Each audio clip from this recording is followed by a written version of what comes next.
Coming up on Network Africa, 2 senior jihadist commanders killed in Mozambique. The BRICS group of nations invites 6 countries to become new members from January next year. And Zimbabwe voting continues amid fears of vote rigging.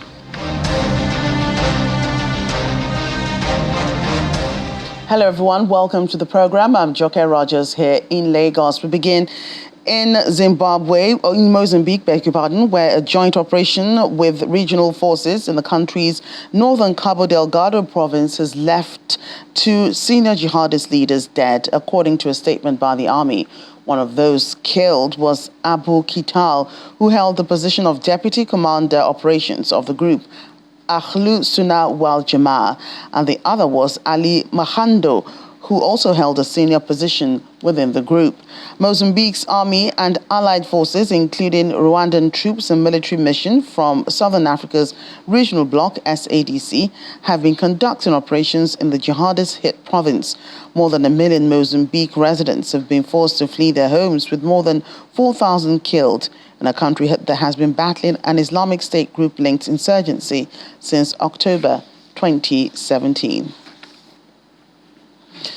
As part of BRICS expansion, 6 new countries will be joining the bloc from January next year.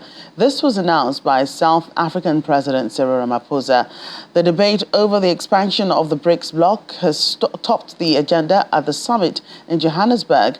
The BRICS nations, which include Brazil, Russia, India, China, and South Africa, will open its arms to new members, namely Argentina, Egypt, Iran, Ethiopia, Saudi Arabia, and the United Arab Emirates. We have decided to invite the Argentine Republic, the Arab Republic of Egypt, the Federal Democratic Republic of Ethiopia, the Islamic Republic of Iran, the Kingdom of Saudi Arabia, and the United Arab Emirates to become full members of BRICS. The membership will take effect from the 1st of January 2024. Thank you very much. Meanwhile, South Africa's Minister in the Presidency for Electricity, Dr. Kogiosonsho Ramaphosa, has signed a joint memorandum of cooperation with Chinese entities on behalf of the government of South Africa. The MOC entered into a signing ceremony in Johannesburg was with 8 Chinese entities which are set to be global leaders in the energy space. The agreements are part of South Africa's efforts to improve power supply. The signing took place on the sidelines of the 15th BRICS summit a day after China's state visit to South Africa. Minister Ramogopha says that South Africa is already benefiting from the summit. Well, we're already drawing the fruits ourselves from an electricity point of view. We signed the 2 agreements.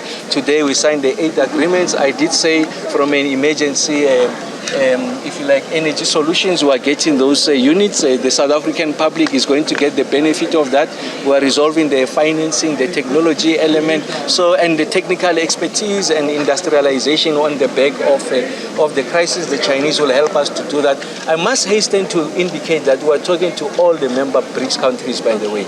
Although today the signing was with the Chinese because it was more advanced, when we conclude with others, we'll also make it public. And it just coincides with the BRICS summit, really. It's just a genuine coincidence. As you know, we're out there in China, concluded this conversation. The shipment left even before the BRICS we could sign yesterday. So that's a testimony to the fact that these conversations were happening. So the biggest benefit is for us to reduce the intensity of load shedding and ultimately to end load shedding in South Africa. Although we're signing today, but they've already been helping me. They've gone to some of the power stations, generated the report. I'll still share that with Cabinet on how best to make those interventions. The second one is on the transmission side. The state grid is the biggest power utility in the whole world. They've got the significant expertise, the modernize the technology. So there is no better person to have a conversation with other than State Grid. And you know that China has got about 688 gigawatts of renewable energy sources. We just have 66 gigawatts, which is a tenth of what China has built. So they're going to share with us on the best ways of bringing renewable generation capacity on stream. And then we're going to have a conversation on the financing of that. So to make sure, we need over 210 billion rands, or if you like, about 12 to 15 billion US dollars to finance the expansion of the grid.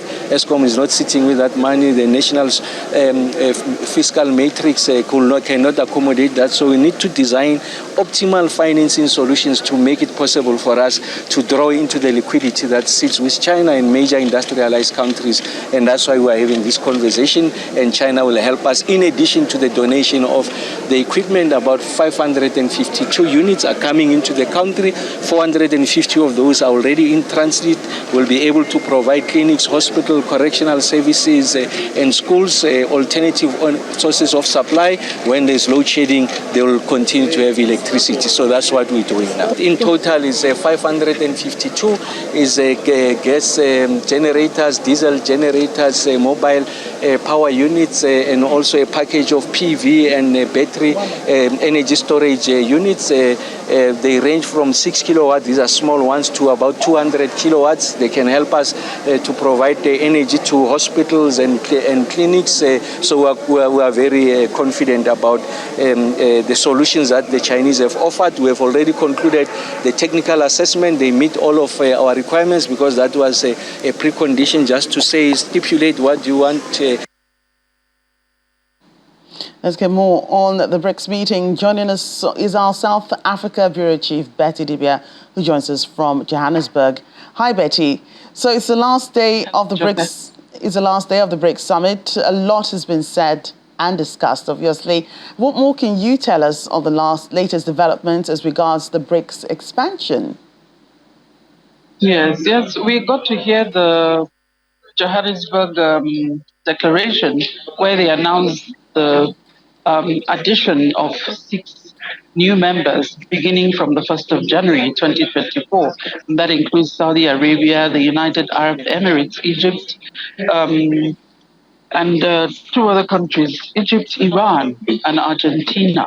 So there's still a long queue of those who are interested, including Nigeria and Ghana, and some other countries, Venezuela, Bolivia.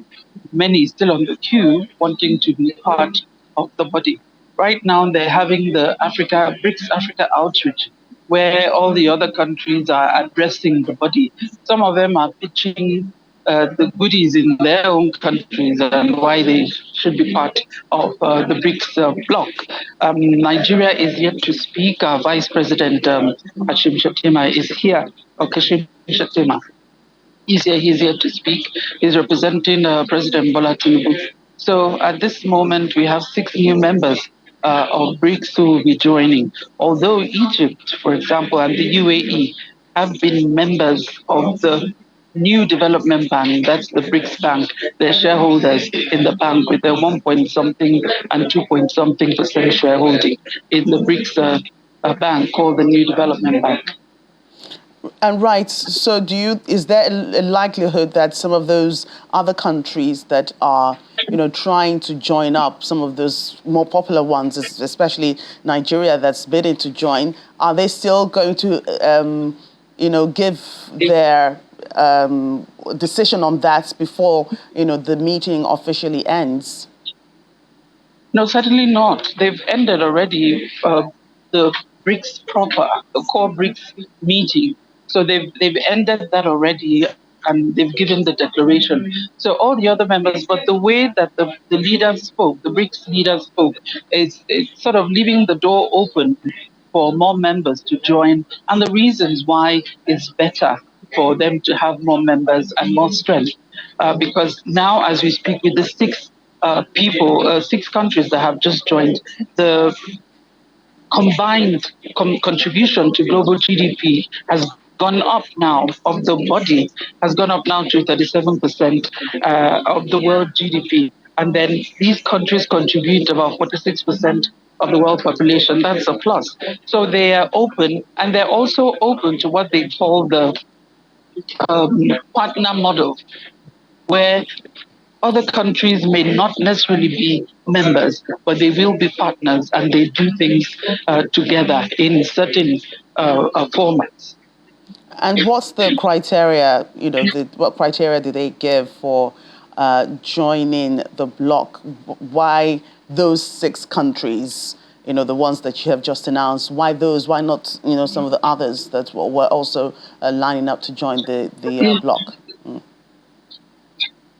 Yes, that's interesting. We've been trying to get this from probably the grapevine of the shepherds and the Sioux shepherds, but we're not really getting much at this point.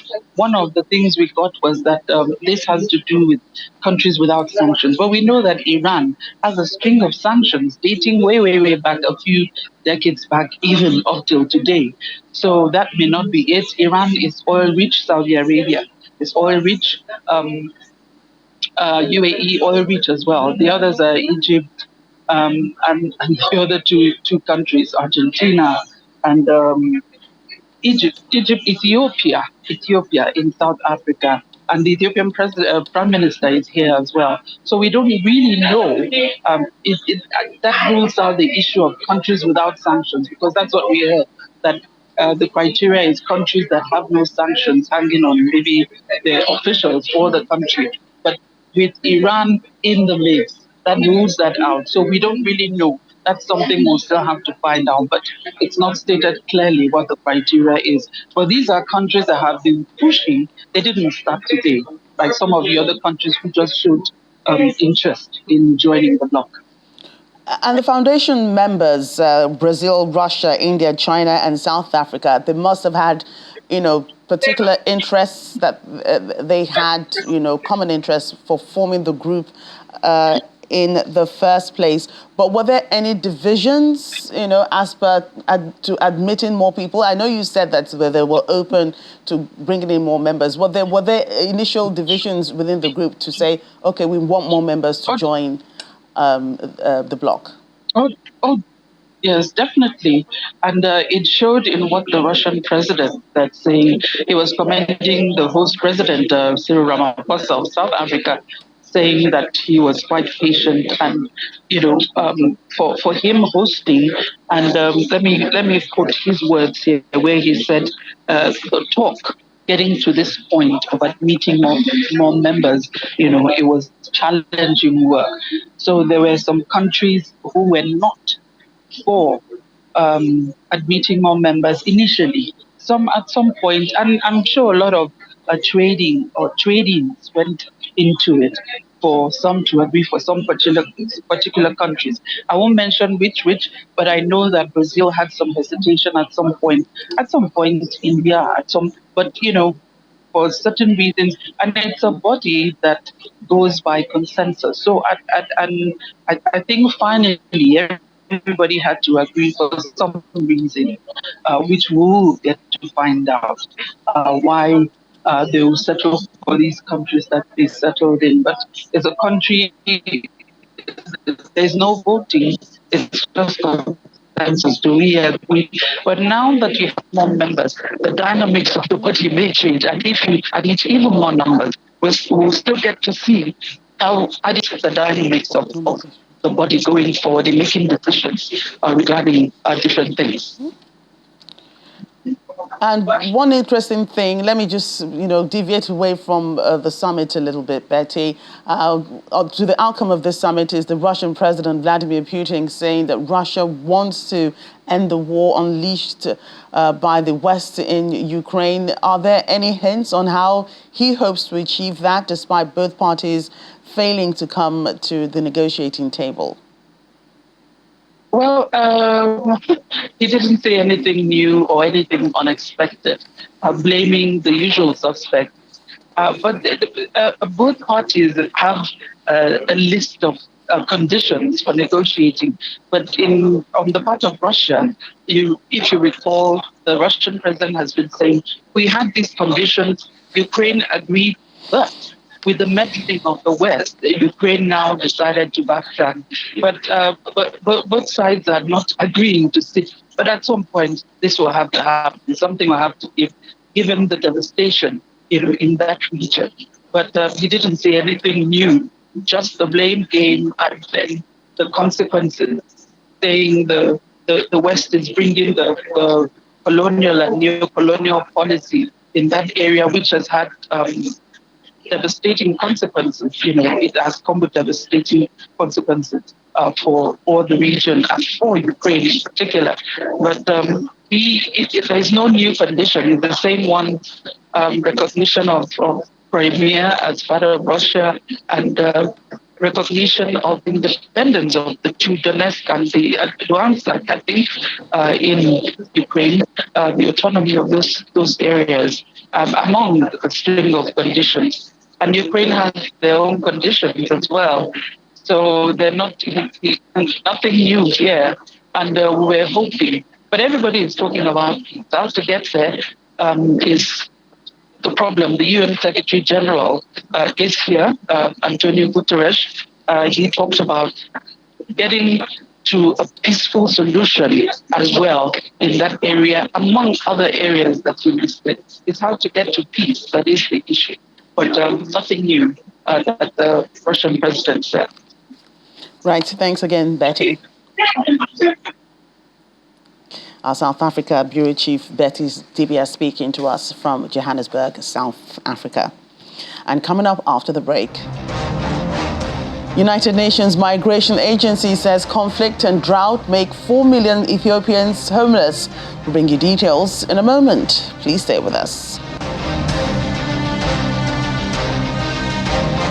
Welcome back. Over in Zimbabwe, where voting in the country's presidential and parliamentary elections has continued in some parts of the country. This comes after residents complained of delayed voting and alleged ballot rigging. Zimbabwean President Emmerson Mnangagwa gave notice that polling would be extended in 40 wards in 3 of the 10 provinces. It includes parts of the capital, Harare, which is considered an opposition stronghold. Only a quarter of polling stations were there opened on time because of problems with ballot papers. In some areas, ballot papers ran out, forcing voters to wait late into the night.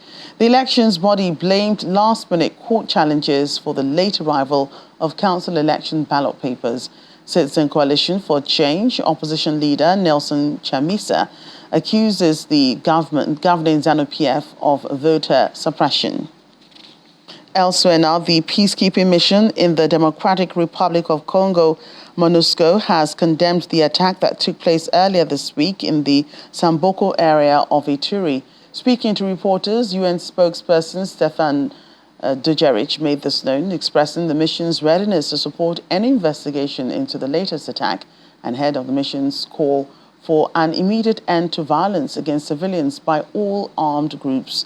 At least 25 civilians were killed, while several others wounded in the attack that was allegedly carried out by the Allied Democratic Forces. Allied Defense Force. Turning to the Democratic Republic of the Congo, the head of the peacekeeping mission there and the special representative of the Secretary General, Bintou Keita, today condemned in the strongest possible terms the attack that took place earlier this week in the Samboko area in Ituri. According to initial reports, 25 civilians were killed while several others were wounded in an attack that was allegedly carried out by the Allied Defense Forces. For several weeks now, the UN mission and the Congolese armed forces have been carrying out joint operation in Ituri and North Kivu, strengthening security arrangements and thwarting several attacks. The mission expressed its readiness to support any investigation into this latest attacks, and Ms. Keita reiterated her call for an immediate end to violence against civilians by all armed groups. In the meantime, more than 4 million Ethiopians are now displaced within the country as a result of conflict and drought.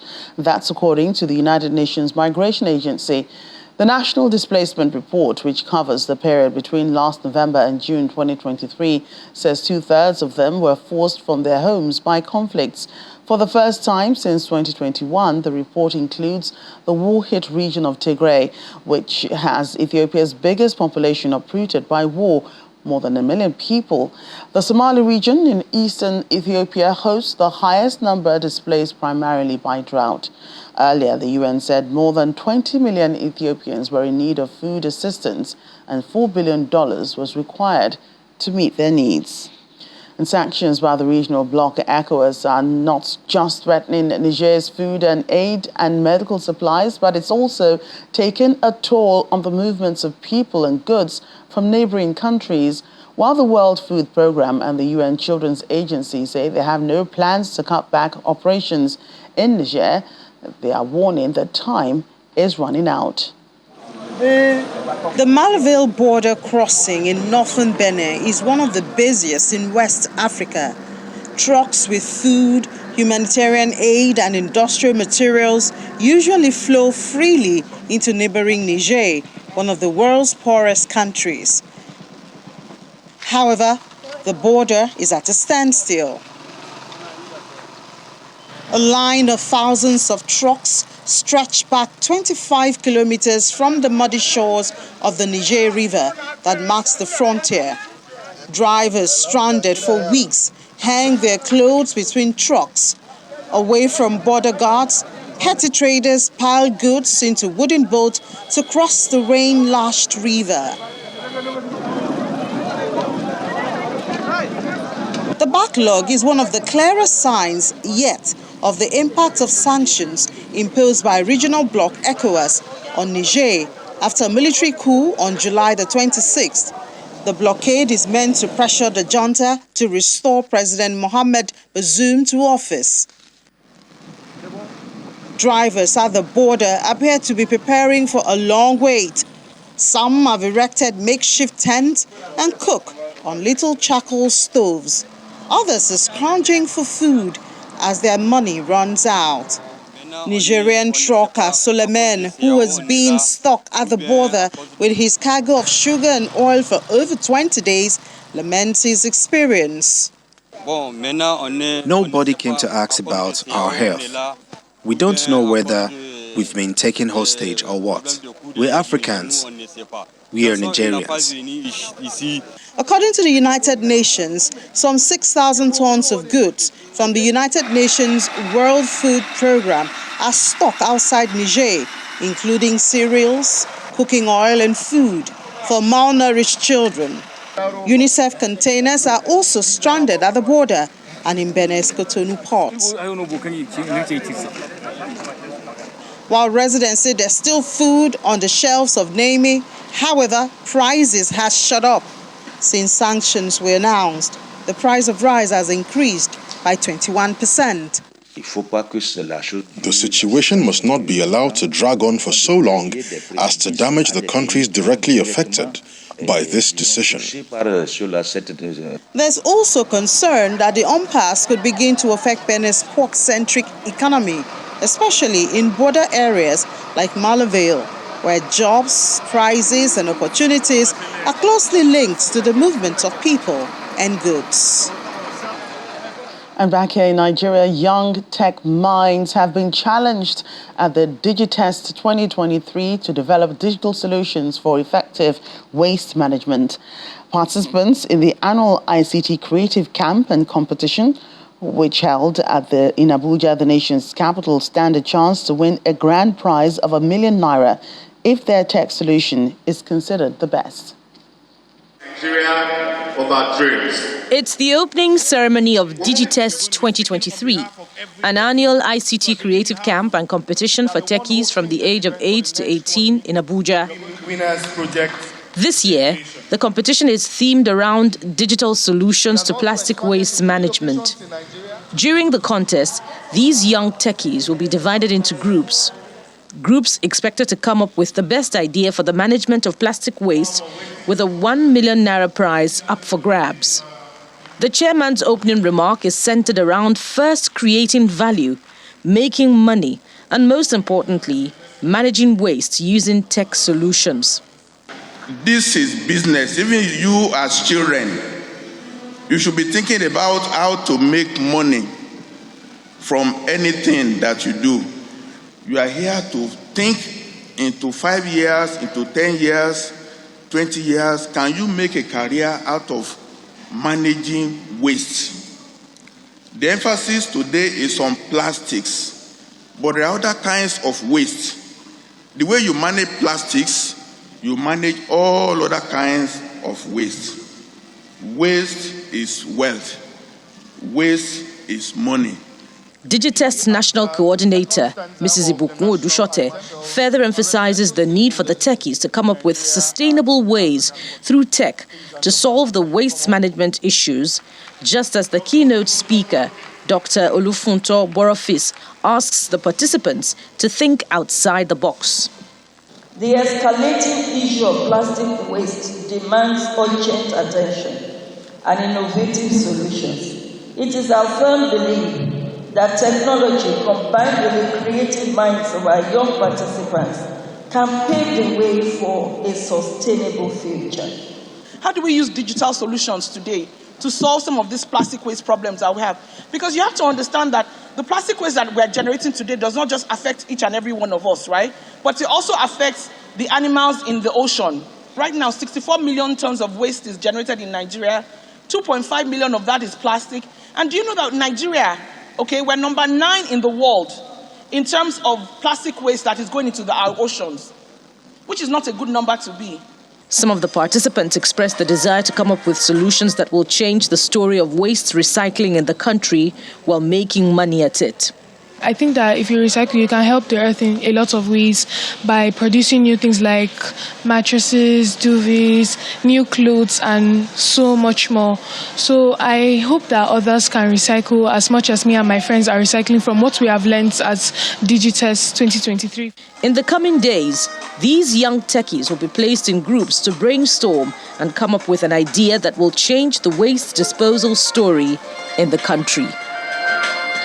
That's Network Africa. Thank you for watching. I'm Joke Rogers.